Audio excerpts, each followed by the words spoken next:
మటన్కు కావాల్సిన పదార్థాలు: ఒక ఎర్రగడ్డ, 2 తెల్లగడ్డలు, కొబ్బరి, చెక్క, లవంగ, అల్లము, 2 టమాటాలు, కొత్తిమీర, పుదీనా ఇవన్నీ మిక్సీకి వేసి సపరేట్గా పెట్టుకోవాలి.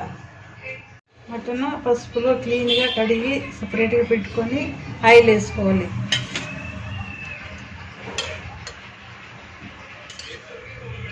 ఒక 4 టేబుల్ స్పూన్ ఆయిల్ అండి. సాసోలు కొద్దిగా, సాసోలు, ఉద్దిపప్పు, తగినంత కరివేపాకు,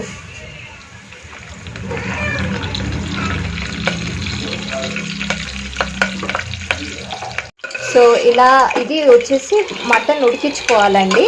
ఫస్ట్ ఉడికించుకొని తర్వాతనే మనం మసాలా యాడ్ చేసుకొని మళ్ళీ ఇంకొక ప్రాసెస్ ఉంటుంది. ఇది సూప్ లాగా చేయడము, పిల్లలకు కూడా పెట్టచ్చు. మటన్ వేసుకుంటుందండి.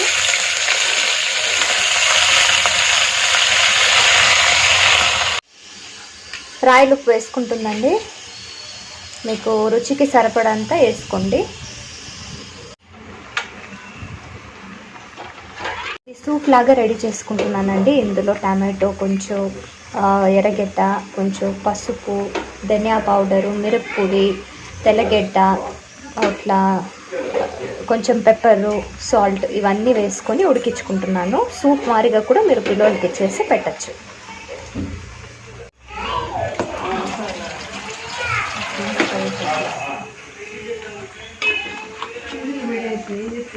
మటన్ ఇలా మూత పెట్టేసుకొని ఒక 2 to 3 విజిల్స్ వస్తే చాలండి, ఉడికిపోతుంది. కొద్దిగా సాసోలు,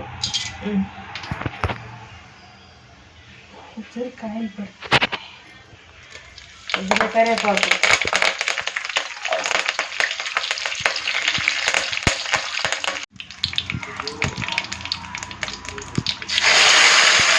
పేస్ట్ చేసుకుంటే మసాలా అండి.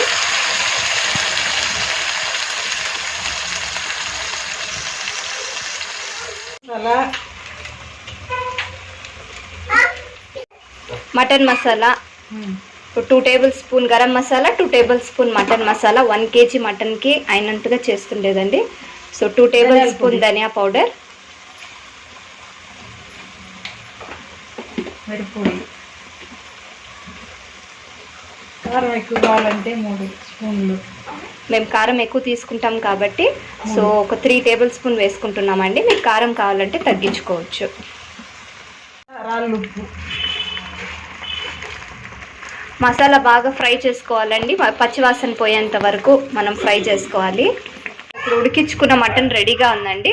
దీన్ని తీసి అందులో మిక్స్ చేసేసామంటే ఈ విధంగా ఉడుకుతున్నప్పుడు సో మీరు మటన్ సూప్ ఉడికించుకున్నది దాంట్లో మిక్స్ చేసుకోవాలండి. సో ఇలా బాగా మిక్స్ చేసుకొని లాస్ట్లో కొత్తిమీర గార్నిష్ చేసుకున్నామంటే మటన్ ఉడుకుతుందండి. సో ఇలా ఉంటుందండి ప్రాసెస్. మీకు ఎంత కావాలో అంత వాటర్ ఇప్పుడే మిక్స్ చేసుకోండి.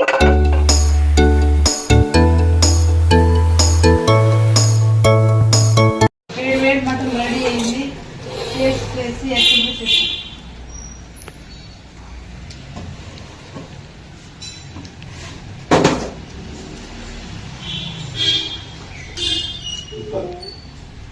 బాగుంది.